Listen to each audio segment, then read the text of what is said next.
From stories on the West African Ebola crisis to the recovery efforts in Haiti, the media and U.S. NGOs have a long and complicated working relationship.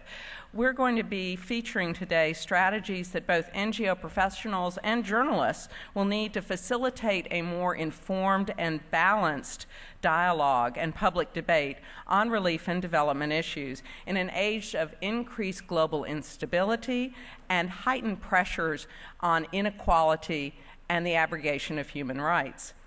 To help us with this discussion, we have gathered, I think, a fantastic panel of distinguished present and past journalists who collectively, this is very impressive, collectively have won or been nominated for 26 awards for excellence in reporting, including 4 Pulitzers, a MacArthur Award, a Peabody Award, an Emmy, and appointments as a member of the Order of the British Empire and Officer of the Order of the British Empire. So that's pretty tough stuff.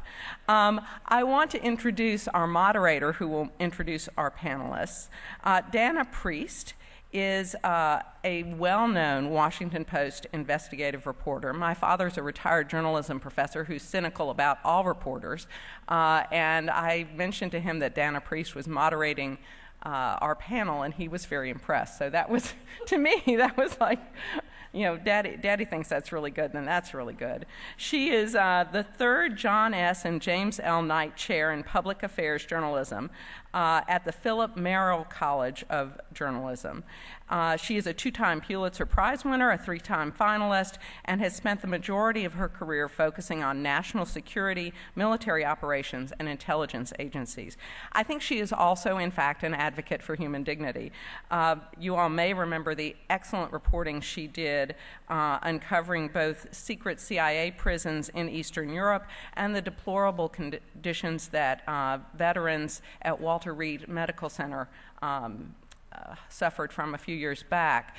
So please welcome both Dana and our panelists, who she will introduce.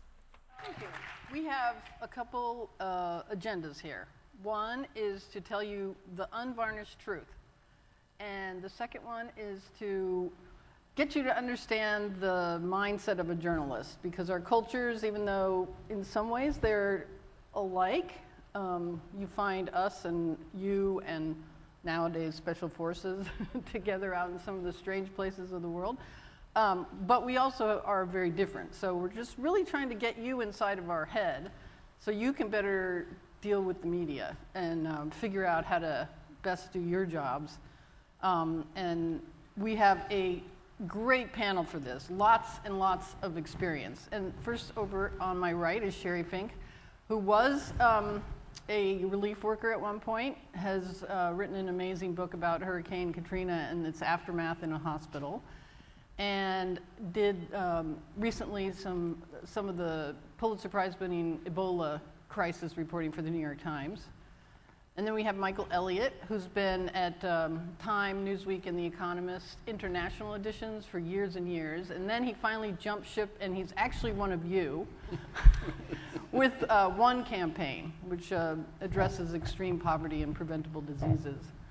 And then we have Paul Danaher, who's also been in the field much more than he's been in a place like Washington, D.C. for BBC. I think just about every continent, maybe not Latin America, but and Latin America is included in my new one, so okay. Everywhere but Russia, basically. And has been rubbing elbows with NGOs for a very long time. And so all of these people are going to impart their stories and hopefully some of their wisdom about how to understand us better. So really what I wanted to do is throw out the script and, and start with each of them have, I'm sure, dozens of stories about working with NGOs. So I just asked them to each tell like their favorite one, and for you to really listen carefully about what it says about us and about you. So I'm just going to start with Sherry. Okay, thanks. Well, it's a pleasure to be here. I did attend several fora as an aid worker, so it's nice to be here again. And I think just encapsulating what Dana just said was I went to get a coffee just now and met with a wonderful representative of one of the NGOs here, and he said, "Oh, great, we're having the media here, it's good." He said, I want to get the quote right, because we're all about accuracy. "We could use some good positive press out there." And and he meant that in the best of all ways, but I think it really highlights this difference between how NGOs sometimes see the media and how we see our role.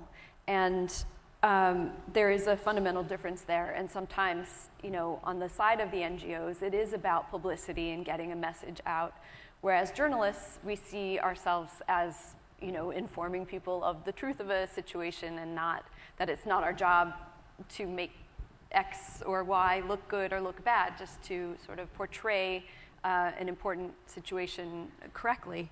And I want to limit this story, and my initial comments at least, to an area where we don't have the mutual interest. Because I think we could talk about, obviously there are situations where you have access and we have the ability to tell a story, and we both sort of want that story to get out, and there's some symbiosis there, and that, that's a whole other set of issues.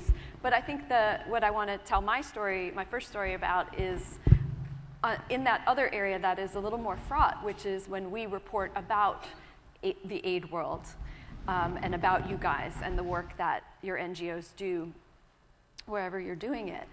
And if I could leave you with one, takeaway, it is to maybe just to appreciate us in the media, not so much as people who are able to sort of publicize the good work that you're doing, but more as part of the project that you've had, and I know from being part of this forum for many years, to try to find ways to increase accountability in the field. And the media really is about that, about transparency. It's about that independent, independent eyes on a situation, reporting out what is really happening. And if you can see us in that way as sort of fundamental to a larger goal rather than the immediate goal of publicizing your work, that would be much more in line with how we see ourselves, that transparency, the truth of what's happening on the ground. So that's all, as I wanted to give that introduction before, as context for the stories. And I'll just mention two brief stories just from reporting on the Ebola outbreak in recent months, that so many of your NGOs bravely stepped up to work in a situation that was really the first time that you had been out there. And so in one, we were going to make, I think we were asked to sort of make our comments not specific to any particular NGOs, right, but because we write, you all have read or can read my story, so I think I may as well mention names because it's all public, it's out there. But so I went and ended up spending 3 weeks embedded in a Ebola treatment unit that International Medical Corps ran, and I just want to give kudos to them for being brave enough to have a journalist inside, with no restrictions on my own ability to tell the truth. And they really did get this larger picture of the importance of having the eyes on that situation. But it was fascinating because I was writing as I was there every day, and so I got to really see what it was like for the people who I wrote about to, read about themselves as it was happening, and then to sort of like continue living with them every day, facing them really after writing about them, which was instructive for me as a journalist. But what I've learned, both in that situation and more largely, is that people who go do valiant things and undertake risk really don't take well to any form of you're not, anything that's short of you are the best. And so there would be cases where I was trying to portray to our readership some of the complexities of this incredibly difficult work of this NGO, their first time in their history taking on creating an Ebola treatment unit. And in one example I remember, there was this real difficulty with labeling the tubes for the blood because you have to disinfect those tubes before they go out to the lab. And of course, if you put chlorine on a tube, it's going to take the Sharpie pen off of it. And so they had to really be innovative. And there were some mess ups at the start, as you would imagine that there would be. And I think the stories gave the larger context of that. They weren't accusatory, but it was really hard for the people on the ground to say, oh, our donors are not going to like that, or people will think we're screwing up. So I think again, having your eye on the larger, the bigger picture, on the longer term game of understanding that that it's not about publicity, that it's about the larger truths, I think is really important. And the other story, can I give the other one too? Had to do with another NGO that's not a part of Interaction, Partners in Health, and they had a case which you probably heard about, where they had two of the workers at a treatment unit that they supported got sick. One was one of their staffers, an American, and another was a Sierra Leonean government employee, and they both got sick within days of each other of Ebola. And the American was, thank God they both survived. The American was evacuated to the U.S. and first spent time in a dedicated treatment unit for health providers that the British military ran, whereas the national worker was not allowed even into that facility until all the Americans, like the American who's sick and the Americans who may or may not have been exposed, were evacuated. So there were some questions just around, why did that happen? This was obviously an NGO that stakes their reputation on equity, and they wouldn't answer questions. And I thought, that was really tough, and it was hard as a journalist. You want to tell the truth, and it was surprising, and sort of it was a letdown to feel that just the basic information about what happened in the context wasn't coming from the NGO. And then other doctors from other NGOs who sort of talked to me about the situation, they ended up under some pressure from their NGOs just for speaking to the media. And so I would just say, I think to give the public the best understanding, the most contextualized understanding of the situation, it's really, really important to have that transparency. And it was, as a journalist, very hard to face that the NGOs, were not kind of okay with that. Yeah. So I'll stop there. Okay, those are two good. I actually want to come to Paul first, because he's still in the media. Share with us one of your I started working with working with NGOs in the field in some circumstances from about '96 when I moved to India. And then I went to Africa and spent some time in Sierra Leone during the tail end of the civil war there, when there was a lot of good work being done.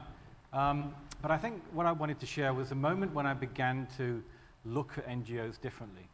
And that, if I recall correctly, was in 2004 during covering the floods in Bangladesh.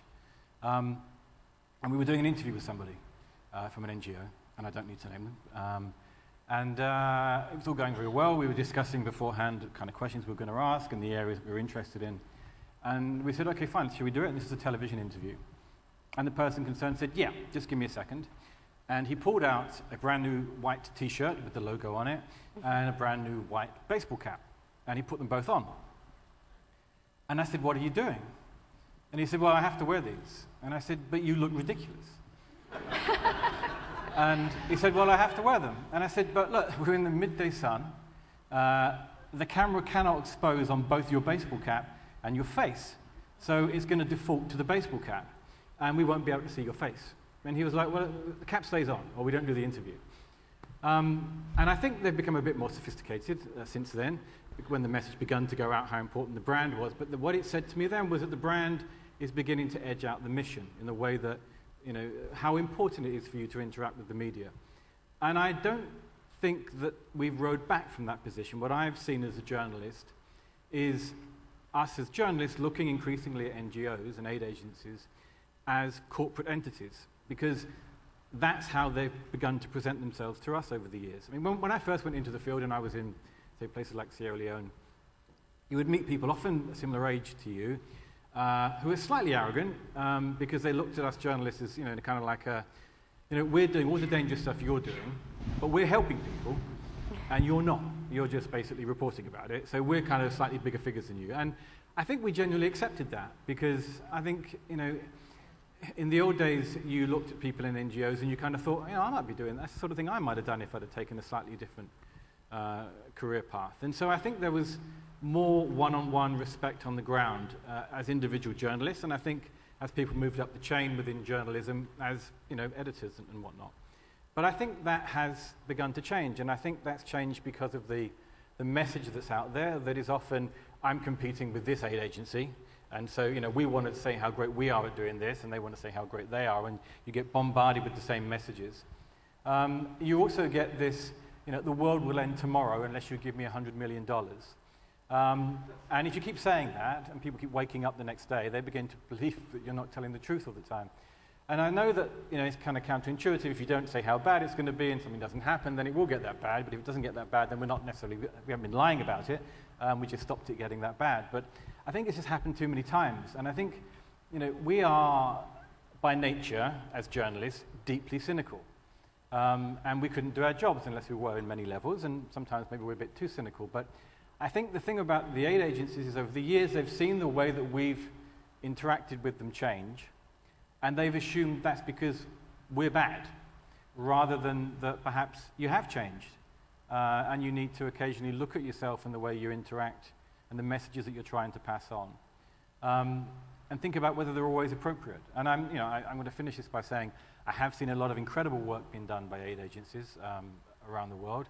Often, my experience has been the immediate kind of disaster relief is, brilliant. And obviously things do go wrong, but I think people forgive things going wrong when an entire, city has fallen apart. And I've done a lot of earthquakes and disasters in my career. But I think in other places, I've just moved 2 years ago from the Middle East. I was based in Jerusalem. And seeing how the aid agencies and the NGO community completely distorts the economy in the West Bank and basically prices ordinary people out of living their lives. I just don't think is something that agencies do look at enough. And I think, there's a corporate entity out there that I think sometimes smothers the sort of sensibleness of some of the people on the ground. And I think if you can get back some of your grassroots feel to your organizations, it would make your interactions with us a lot better. Told you we were going to be candid. Thank you. So, Michael, I wanted you to address this from your perspective on the inside now, looking out at what you used to do and also the comments here. Have you learned? Are you applying what you knew as a journalist to what you're doing now? It's thanks, Dana. I mean, it's really fantastic to listen to Sherry and Paul. I was just kind of nodding my head and thinking, yes, no, I've seen that, agree with that, need to learn from that, because I recognize so many of the situations that they described. I mean, like Sherry, I think one of the things that I've realized now I'm on the other side, as it were, is that there is, in the NGO world, and in different ways, both these two have made this point, a certain lack of understanding of what it is that journalists do, and what it is that journalists think they're doing. I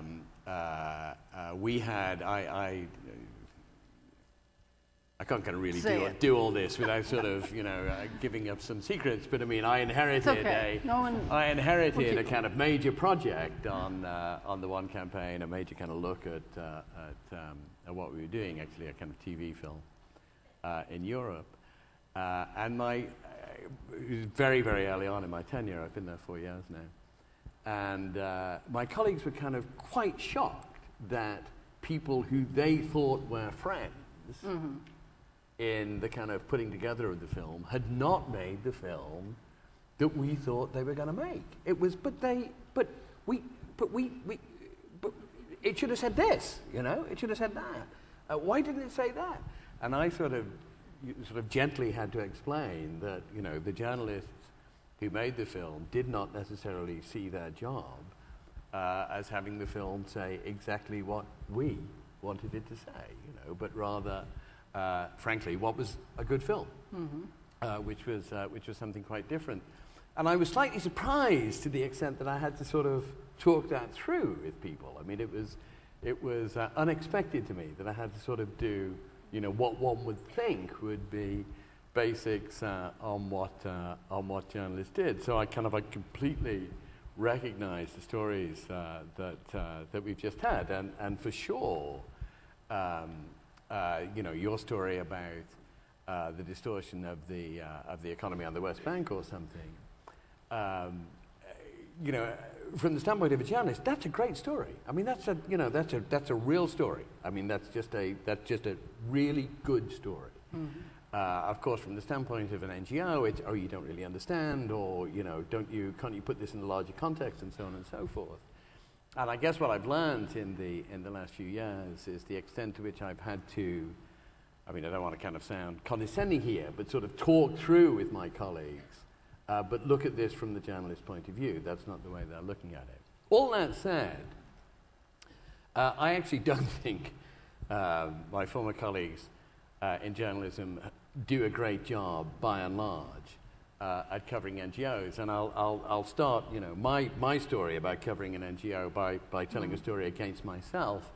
Many years ago, in my checkered past, I was political editor of The Economist, and I was writing a column for The Economist in London. And after some election or other, it dawned on me that the number of people who were members of any political party in the United Kingdom, Conservative or Labour or what have you, were completely dwarfed by the number of people who were members of the Royal Society for the Protection of Birds, which is huge in the UK. As Paul, in the UK they're called twitchers, because the town where I have a country house in the UK is absolutely besieged by twitchers every summer, because, or maybe it's winter, I don't know. Anyway, whenever birds arrive at the estuary, could be winter, could be summer, no idea. You know. Anyway, I mean, there are millions of members of the Royal Society. So after some election or other, when there was yet another kind of moan about the lack of engagement with political parties with the public, I remember saying to my editor, you know, we've got this all wrong. You know, I mean, I'm gonna write as much about the RSPB as I am about the Labour Party, you know, because that's actually what people care about, you know. I mean, they care about protecting birds. They don't care about, you know, kind of watching boring political. Well, that lasted about 2 weeks, is the story of this. But of course, I was wrong to give it up so early. I was wrong to give it up so early. The truth of the matter is that if you pick up the Washington Post and the New York Times on any given day, or if you listen to the 9 o'clock news at the BBC, what you will hear is, frankly, pretty dull minutiae of party politics that turns most people off. And it is not where most of us live our lives. Most of us live our lives in voluntary organizations, with our churches, with our communities, in organizations. I mean, I have, you know, nearly 7 million members around the world. It happens that U2 is on tour in the United States right now. You can all go and see them. And at every U2 show, I have hundreds of volunteers show up in one T-shirt, signing up members for the One campaign, passionately committed, as all you are, about issues of ending extreme poverty and preventable disease. And frankly, you know, I could look from 1 year to the next in the pages of the Washington Post without seeing any indication that that moves anyone to the extent that they are moved by whatever it is that Jeb Bush might or might not have said about Iraq last week. The Washington, you know, 6 or 7 weeks ago, we had a concert on the Mall in Washington, D.C. at the same time as the World Bank IMF meetings. I'm sure kind of plenty of you were there. Our friends at Global Citizen put it on. We helped. Lots of you in the audience helped.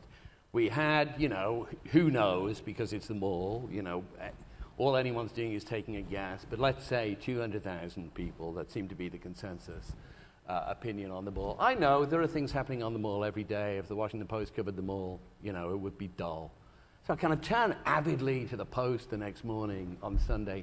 Nothing, not a word, not a single word. Then I go online and I find a really snarky little column by the Post rock music critic about the music. I mean, the fact that we had delivered that our pals at Global Citizen and us and the rest of us had delivered minister after minister after minister after minister who were in town for the World Bank IMF meeting. That's no wonder they didn't report it. If you did minister after minister after minister after with minister. With great rock music too, making really significant pledges in what is 2015. We all know this. The single most important year in terms of international agreements on the things that matter to us since 1945, a story, incidentally, that you also haven't seen in the Washington Post and the New York Times. So although it is completely true, although what Paul and Sherry have said is completely true in terms of a misunderstanding among people in civil society, among people in NGOs about what it is that journalists do for a living, what motivates them, what they regard as doing their job well. That is true. That is undeniably true. It is also true, and I say this with some passion, that the mainstream media covers us really, really badly. But I think it depends on, you're talking about why didn't we cover an event of 200,000 people that went off swimmingly well in the middle of Washington. That's exactly what I'm saying. Yeah, and that, to be perfectly frank, is only news if you're one of the 200,000 people who was interested in doing that. But when you compare it to events going on everywhere else in the world, or even going on in America, going on in Charleston, I don't particularly agree with the Washington Post having a Saki rock critic. I wouldn't have bothered covering it at all if I was going to cover it that way. But I don't agree with you. I don't think that is a hugely newsworthy event. I just don't think it is. But that then means absolutely that we should have from the basics, discussion about news values. We absolutely should have right from the basic discussion about how many people go cycling every day? The cycling is enormously popular, and people have massive events, and people will cover it as a sporting event when it's a competition. But I don't think that there is a massive appetite out there for lots of things, and they're often covered by various different blogs or specialist publications. But in terms of mainstream news, within a newspaper with so many pages, or a bulletin that's got a 25-minute bulletin, the 10 o'clock news that you discussed in the UK, has 8 stories that it can fit in. For the entire world, and as you know, the BBC on its main evening bulletin will have at least 3 foreign stories. They're going to do the most important 8 stories of the day, and no matter how many people turn up for your very good, worthy, and interesting event, if you're interested in that kind of thing, it's not going to work as a news piece for the vast majority of our audiences. So let me pull out a couple lessons from what I'm hearing here. One, go back to Sherry for a minute. So her great story about the anecdote about the label on the test tubes. Why is she fixated on that? This is the phrase to write down: show, don't tell. The best journalists show the reader through examples. They don't tell the reader. And that's why reporters are always looking for an example that illustrates something larger so that they can do compelling journalism. One of your points was you can smell someone who's disingenuous, a mile away. So, he may not be disingenuous to put on the hat and the T-shirt, but it's sort of like, you're going to get your back up against the wall when someone does that because you're, come on, I'm not that malleable. And then your comment about the press not fully appreciating, I think, the role, the support, what you do in the world, all leads to really constructive potentially constructive conversations for this session. So I wanted to start again with the show, don't tell. Can you make up a scenario, like you are in, NGOistan for the first time with a new organization, and it's maybe it's a disaster, and you have to go cover it. What is it that you're looking for to make it a story that's not like all the other disaster stories? I think, to be honest with you, I've covered a lot of disasters in my time. several earthquakes and floods and cyclones and God knows what. I think they are pretty much the same. I mean, by and large, you end up, there may be 100,000 people killed, and we begin to start talking about the numbers at the beginning of these stories for the first few days. And then as the story moves on, you then begin talking about the people that survived miraculously. It's a cliche, but it's true. And then we begin talking about the process of dealing with the aftermath and the refugee situation and whatnot. And I think it depends on the organizations. Big organizations like the Washington Post, the New York Times and the BBC will stay with events a lot longer than many others do, and we will keep a team there, and we often have people on the ground who live in these places. And I think one of the interesting things, and I say this not only to yourselves, but I say this to people from the army when they come and talk to me about dealing with the media. I think when you're dealing with people who are living in the country in which you're also living, they're not going to smash the crockery and walk away, because they have to see you the following day, and they have to have a relationship with you. And if you're dealing with either a big organization that has a reputation to uphold, or you're dealing with journalists who regularly come and work in the area that you're living in, or deal with that particular story, then I think you can afford to be more trusting in terms of how you interact with them. But I can see when you have someone who turns up who you don't know, you never heard of the organization, then I think it's reasonable to be slightly more suspicious, because you don't know whether they're coming with an agenda or not. But I think it's important to look, and I guess I would say it's coming from a big organization, but it's important to look at the pedigree and the reputation of the person in the organization that's coming to you, and decide whether it's in their interests to really screw you over. And often it isn't. And in terms of like the scenario, I would say when I first go to a disaster zone, I want to get to wherever the worst place is. I mean, it's crass, but it's true. We want to go where the worst place is. So if it's an earthquake, we want to find the town that is the worst affected. If it's a flood, we want to find the community that's the most cut off, or whatever it is. And often we will talk to aid agencies about where those places are and whether they have access to them or not. When it comes to dealing with the aftermath of it, we want to talk to them about what does it mean and how you're going to cope with the size of refugees and the diseases and rebuilding and all that kind of stuff. And that becomes more of there's no urgency about the news at that stage. It tends to be broader stories. But the first sort of 3 or 4 days of an earthquake, of a disaster, it really is about we need to get where the worst place is, because that's what's going to illustrate the wider story for us. So after that, if you're still wanting to cover that story because you're seeing things around you that are interesting, after the first couple days, what then are you looking for? So the kind of journalism I like to do is to try to bring the reader who's miles and thousands of miles away into that situation, to give them an eye on what's actually happening, and those examples that you said, that the specifics, bring them into a world to really understand the nuances. And what does it require for you to do that? So that requires something like IMC provided with Ebola, to get inside, to really see the day-to-day, not just get the press points or the messages. I want to see the reality. I want to be able to give to the readers that contextualized reality, so they really appreciate the dimensions of the subject when you do get to be there longer, when you can get beyond just the key news, which is very important, but to give them and also what I love about the opportunity to report on these situations is that disasters, pandemics, whatever horrible things that you all go out and help with, and we try to cover, they give us a chance to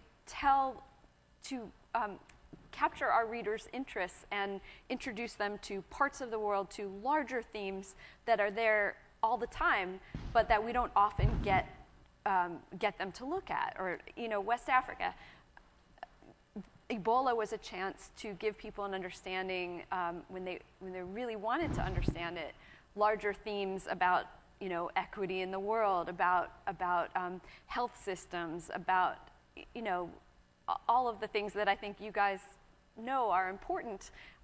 Very hard to tell stories about them, to get readers interested in them on a normal day. Sometimes a disaster can be a chance to tell stories that, that have those contextualized dimensions in them that allow them to appreciate larger truths about the world through these focus stories. So, does that? Yeah, and Michael, you were talking about the, superficiality of reporting by a lot of reporters on the subject. So in day 3 or 4, how do you, as an NGO or as a seasoned reporter, start to look at different things, start to say, what would you be looking for by then? I guess I sort of have to challenge the premise, actually, which is that NGOistan starts with a disaster and starts with something that's gone wrong. Well, scenario. I'll come up with something that everything in everybody in this room knows, which is that we're living in an age of miracles. We're living in an age of miracles. 10, 12 years ago, there were 50,000 people on antiretroviral drugs in the whole continent of Africa. Now there are more than 9 million. That's 9 million lives saved. You can kind of do the same in terms of, as we all know, you can do the same in terms of child deaths. You can do the same in terms of malaria. You can't do quite the same in terms of maternal mortality, to our eternal shame.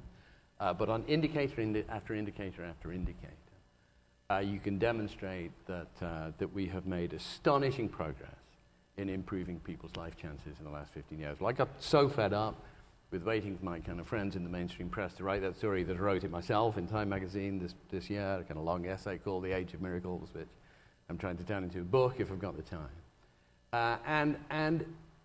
Those are stories that we see all the time. Those are stories that we see all the time. I thought the Times' reporting on West Africa during Ebola was absolutely spectacular in lots and lots and lots of ways. Apart from the fact that it didn't kind of remind us that a miracle happened, that a true miracle happened, that, I had, people talk about deaths, if you kind of go back to August, September last year, and I was kind of deeply involved in these discussions, we all heard deaths being projected by people who really knew their stuff, in the millions or more, in the tens of millions. We had astonishing numbers, and we did not see that. Why didn't we see it? We didn't see it just because of kind of brave activities by members of the U.S. Armed Forces, to whom I absolutely tip my hat. And we didn't just see it because of incredible bravery and skillful and professional work by MSF and others, to whom I do a lot more than tip my hat. We did it because it turned out there were an astonishing number of phenomenally brave people in Liberia and Sierra Leone and Guinea who did an astonishing job, to say nothing of the much maligned Nigerian government that managed to kind of, stifle what could have been an absolutely disastrous outbreak in the bud. I sort of, I'm sorry I'm kind of sounding a little angry. I do think that there is a premise at the heart of what journalists think is a story that does not conform with the lives that people lead. And the longer I am out of my former profession, the more I find that something that we sort of really need to kind of go back to basics and ask ourselves, putting my press hat back on, so what is a story or not? And if we don't do that, using the we as the press here, I'll tell you what will happen. What will happen, as you've suggested, in the new media environment, is that 1 million, 1,000, hundreds of alternative operations will come up, which will tell the story, that people want, and they'll connect with people, and the BBC and the New York Times and the Washington Post won't. Wait, I just want to correct something, that Nori Onishi did write that story, and we've written quite a bit about how the national efforts, created the miracle that you're talking about. And I think the BBC too. And I think the broader point is, it may not appear in the New York Times every day. They may do that story once, and then they may move on and do something else. In the BBC, we have more airwaves, more radio stations. We have our Africa service. We would have done a bucket load on that. But we did it on our mainstream news as well. But we wouldn't have necessarily kept returning to having told that story. And you know yourself, if you tell your editor, we've got a great story about how Nigeria stopped this going crazy. And they'll say, great, let's do it. And then you say, I've got another story about Nigeria stopping this going crazy. And if you can find another angle, maybe you can get a second day on it. But if you come back to them on a third day and a fourth day and a fifth day, they're going to say, well, we've done this story. And I think you have to be realistic about how much space there is, not necessarily on the internet, but within the constraints of a news bulletin or on a newspaper. There are specialist bits of the BBC, as I say, our Africa service, or that will focus in massive depth on these stories, and they also bleed into the broader coverage.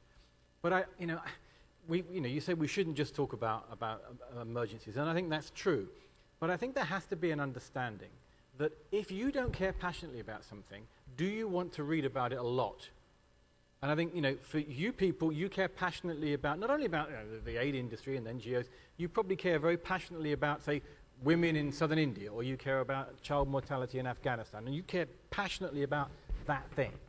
And you may not get that thing every day on the BBC or the New York Times. You may get it every now and then. That doesn't mean that we don't think the story is important. What we're saying is there are an awful lot of things that people are passionate about, and we will report them when there is, unfortunately, a peg to hang it on, so that the wider audience believes there's a reason to read that story. And I think to just turn around and say, you guys just want a bit of kind of blood and guts and then you run away is too shallow. Right. Well, I do think that you are giving us a good challenge, and if we see important stories out there as journalists, we have to find better ways to tell them. I think one of the areas where I see this is like disaster preparedness. When I was hired at the New York Times and I came with my list of stories that I wanted to do, and I'd just come out of my Katrina book, like 90% of the stories were about preparedness. And my editor, who's really, really smart, was like, no. And it wasn't because she wasn't a great editor or she didn't have, it was like, we as journalists have to find better ways to tell stories that are important, that our readers would be interested in. So I think it's a challenge to us to do better at that.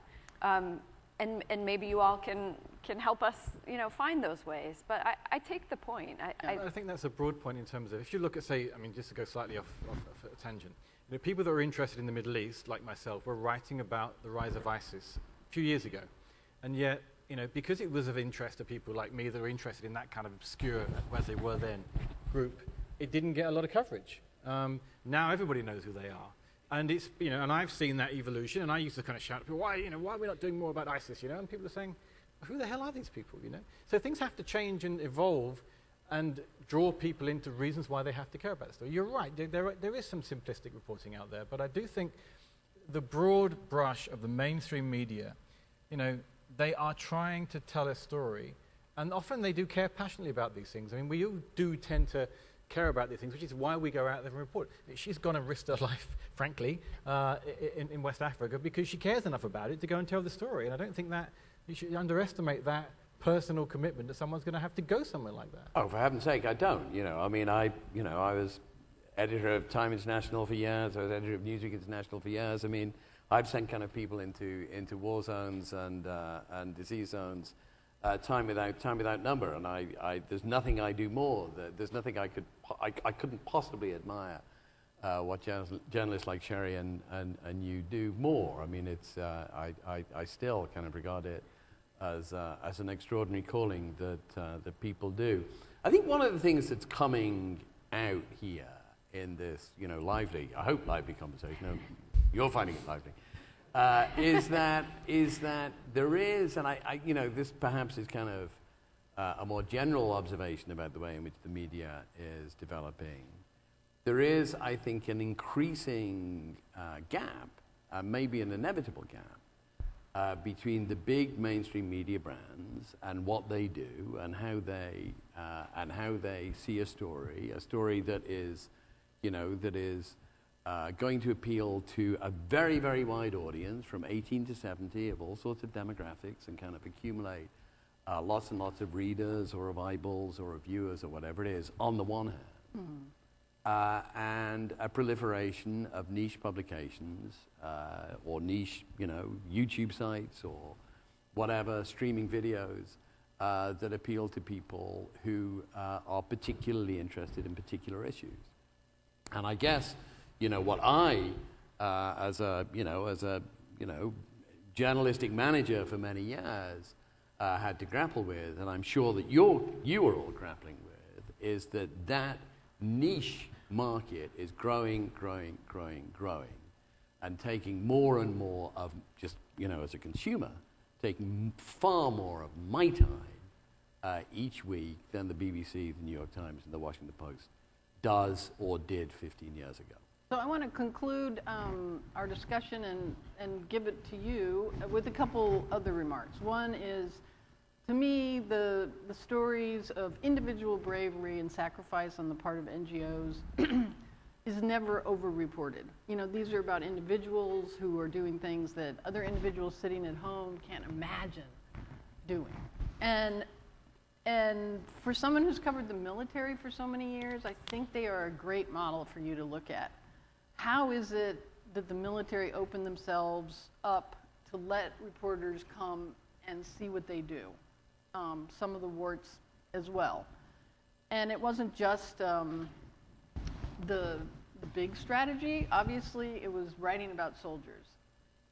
And those are the stories that really get people's attention. So I actually think that if you're creative as a journalist and as an NGO, you can find the people, think about show, don't tell, you can find the people who are doing that kind of work that a journalist might want to hang around with. The second thing is, the second thing is, now I'm going to turn it over to you, and I don't think we have microphones, so you're going to have to, we do have microphones. So please, this is your chance to turn the table and ask any question that you would like to ask. Do we have a volunteer right here? Yep, in the blue shirt. Mike. Okay, here he comes. Thank you very much. It's been very interesting. I have a question, which I think this would be a good panel to address. It's about certain narratives that a lot of the media pursues, specifically on major events. So you have a big disaster, and there's a lot of attention to it, and a lot of money floods into an organization. And it's ultimately faced with sort of three possible routes. The first one is it programs it in a way that's ineffective to spend it all right away, and then gets a bunch of stories about how money was wasted in the immediate aftermath. Secondly, it takes a more conservative approach and says, okay, we're going to program this responsibly over the course of a year, 2 years. Then it gets a story about how, people are sitting on money. Or lastly, it says, okay, we're going to spend this money quickly on this event and reprogram some of it for areas that are of other need. And then the media hits them with, oh, you guys are redirecting money to other locations. Mm-hmm. And I think this feeds on to some of the tensions you guys describe. I think NGOs are feeling like maybe you guys aren't explaining these narratives through its complexity, which might be what the gentleman there was referencing. And so that puts us in a bind where we either have to do something that's programmatically irresponsible or get very negative press coverage. So I'd like if you could address narratives in general, but that specific one. Thank you. Okay, great. Sherry? I would say that's where transparency is really key. Like, instead of, don't hide from us, come out and explain, here's why we're doing what we're doing. Like, give us the context. I think, that's what I would recommend, talk to us. And allow us to challenge the reasons for it. I mean, if you make a very valid point about something, saying, well, look, this just makes sense, so you should accept that it makes sense because we know what we're doing, will get you nowhere. Because we all think we're experts on everything in journalism, even when we're not. So unless you're prepared to talk to us slightly as if we're kind of mildly idiotic in terms of not necessarily understanding why you're doing what you're doing, but recognize you need to explain it to us because we need to explain it to the public. The public needs to understand why, when they've just gone down the road and put $50 into a tin because they want to help some guy, they're seeing images on the screen of people starving or crying or sleeping out in the open. You have a responsibility to the people that are giving you the money to tell them what you're doing with it.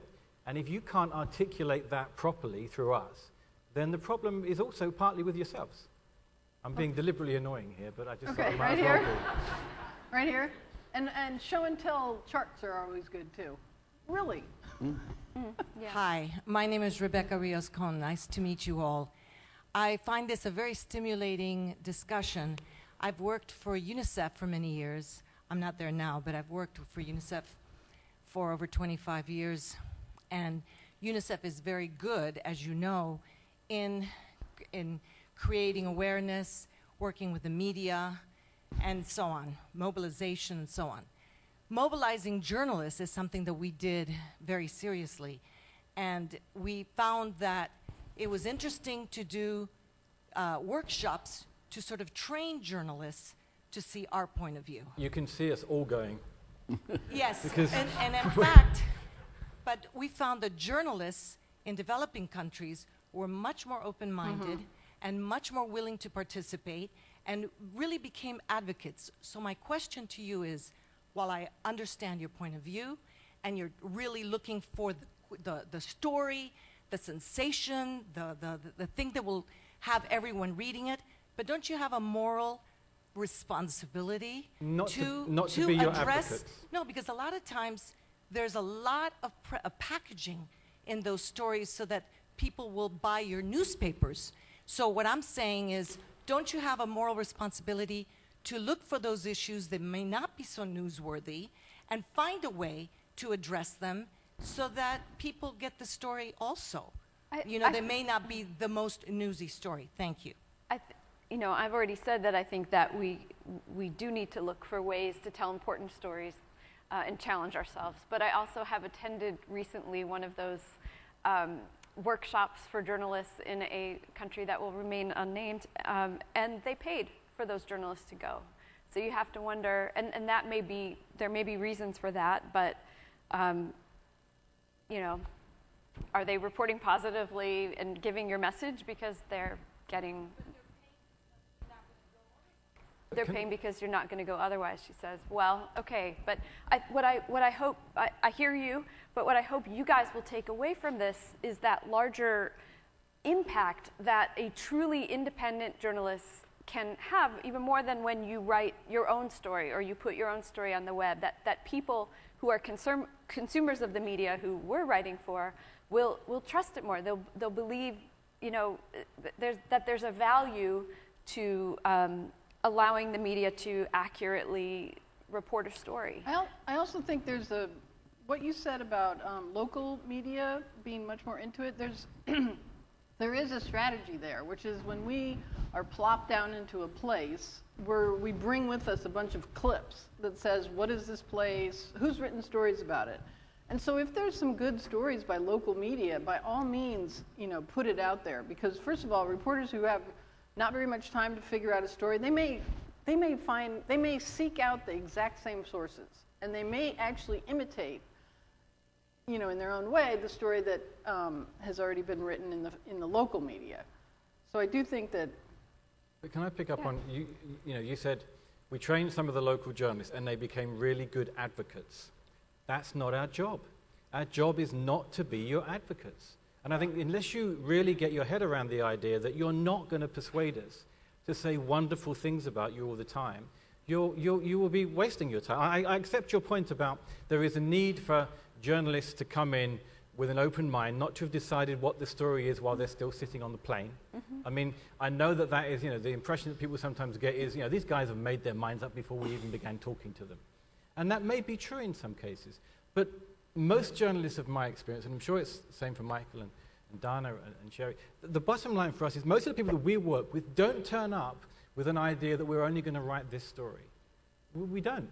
I mean, we may end up writing the story that you expect us to write, and you may therefore be disappointed by it. But if we turn up somewhere and we find something interesting, we will report it. And it may be something that is incredibly, favorable to yourselves, or it may be something very negative. But I do think this idea that you have to convert us into your advocates on any level, you're going to fail. And it sounds. But I don't buy good versus negative. I want us to be. We're writing truth. Like, is that a good story? Is that a negative story? It's the truth. It's the truth of the exactly. situation. We're not, that's our job. I think again, the way the world is changing introduces some subtleties to this journalists on to advocates point, which frankly wouldn't have been there 10 years ago. I mean, let me just kind of back up and say that everything that Paul and Sherry said about the need for NGOs to be transparent, I couldn't endorse more enthusiastically. I mean, about being open, about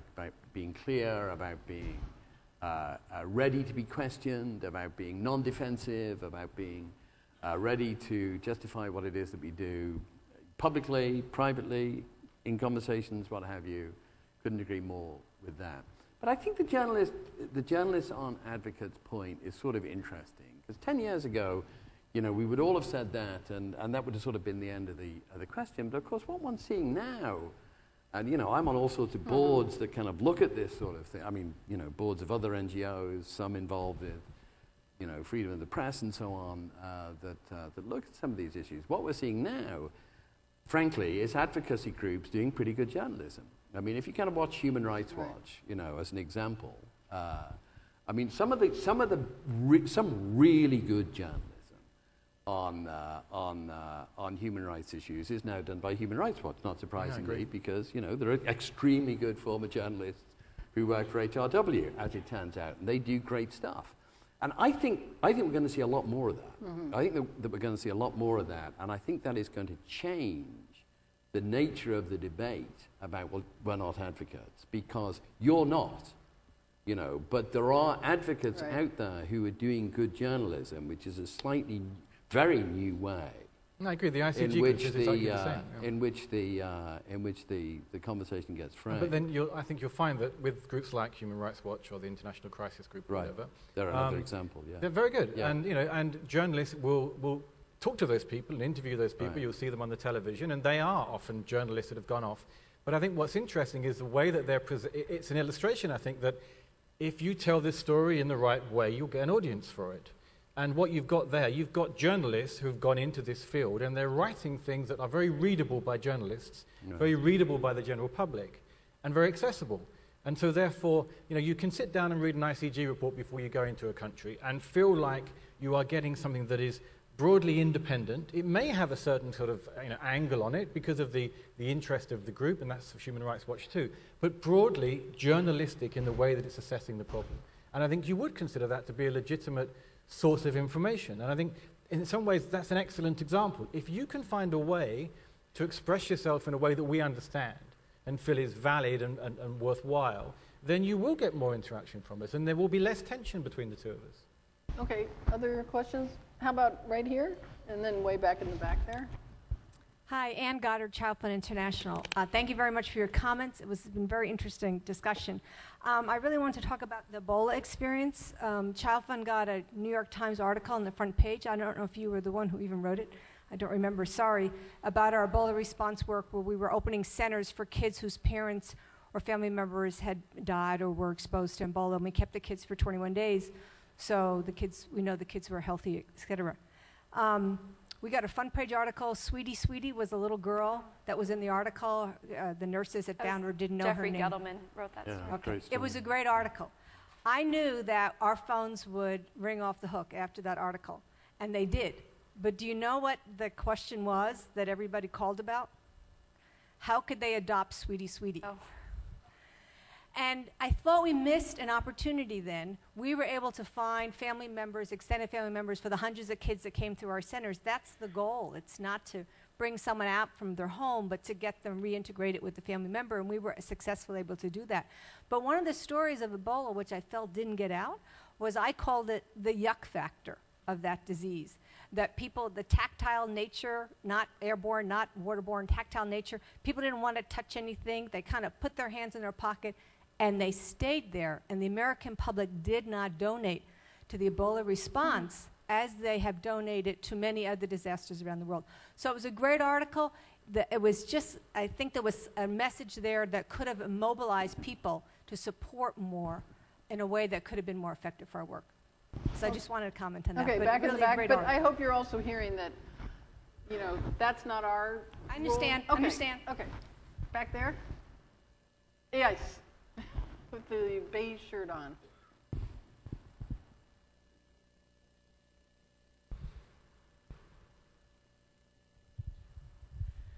Thanks. Mark Cohen from Oxfam America. This question's for Paul. You mentioned you covered the 2004 floods in Bangladesh. I think so. Yeah. My dates are not very good, but I was covering floods in Bangladesh or something. Yeah, well, so if it was 2004, that flood affected 30 million people. The tsunami that same year affected 5 million people. The tsunami got lots more column inches and lots more airtime. And why do you think that was? Because floods happen in Bangladesh a lot, and tsunamis don't. Simple as that. I mean, you know, you can talk about I covered a lot of floods in Bangladesh, which is why I'm not quite sure which one it was. I also covered floods in northern India. But floods happen because Bangladesh is in a flood basin. Yeah. So that's the reason for it. Anyone over here? Or, okay, right in front? And then there's someone a couple rows back. But I think, as he's waiting for the mic, I think it's a fair point that just like aid isn't given proportional to need in the world, and that's something you talk about a lot. Journalism doesn't, you know, proportionally, same issue. So we've heard a lot about disasters, and that's one thing that some of us do. A lot of us never touch disasters. Can we go back to the question about the age of miracles? 9 million people alive who shouldn't be inequality today on a level with the age of the robber barons. How do you tell those long, complex stories when we have a 3-minute attention span in the world? When we have a, 3-minute. How do you tell long, complex stories when people have a 3-minute attention span? I bet everyone read that Gettleson story. Yeah, people still read. We've found, the Times has found, thank heavens, for those of us who like to write long things, when the complexity of the situation calls for that. People do. It's what Nana talked about it being a good story, about it something that people connect with, and it being a story rather than just. But not all reporters can even, I mean, not all reporters have the luxury of long, and not all reporters can even carry it off in a way that someone would want. That's certainly true. To read it. So you have to really pick your reporter in that case. If you're going to try to pitch somebody a story, you got to really choose wisely. And I think the thing about journalists, we often try and tell the story through the prism of an individual whose story kind of captures as many of the elements within that incident or within that kind of broader narrative that it can, because it's a vehicle for us to kind of say, you're saying this person's, suffered X, Y, and Z, and they've got this problem and that problem. So you've kind of ticked a lot of boxes within that person, and then you can explain how that person's life is being lived out, and you can personalize it. So sitting down with stats saying, there are this many people with this and this many people with that, if you can find somebody that in their own life story articulates the points that are being made or you're trying to make, you'll get journalists interested. And I think I would say to people, if you want to get a journalist to tell a story, then point them towards a good story that they can use to illustrate the points that you're trying to make. So don't just say, look, if you go over there, there's like hundreds of people that are all, trying to live their lives like this. If you come across an individual that just has a fascinating story, that when you hear that story yourself, you think, wow, then make a note of that person's name. And when a journalist comes along, 3 months from now, you can say, there's a lady over there and her story is amazing. And it tells you everything you need to know about this particular situation, this particular country. So we as journalists, when I was a researcher and I first began in journalism, I would scour the newspapers for individuals who had sort of things that had happened to them that I knew, say, 4 or 5 months from now, when we're trying to find an example of, was a good example of. Mm-hmm. And so I would have this long list of, I'm going to be slightly sarcastic, one-legged, tap dancing, jugglers or something. And I would find one in the newspaper, and I would say, right, I'm going to make a note of this one-legged, tap dancing juggler, and if my editor ever says, find me one of those, I have one. And I think as working within an aid organization, think about those kind of things. If you come across amazing stories, make a note of them, put them in a data bank somewhere, and then if someone comes to you and says, I want to do a story about X, you may have that person. And if you've got that person and that engages the journalist because the story is engaging, you'll get that.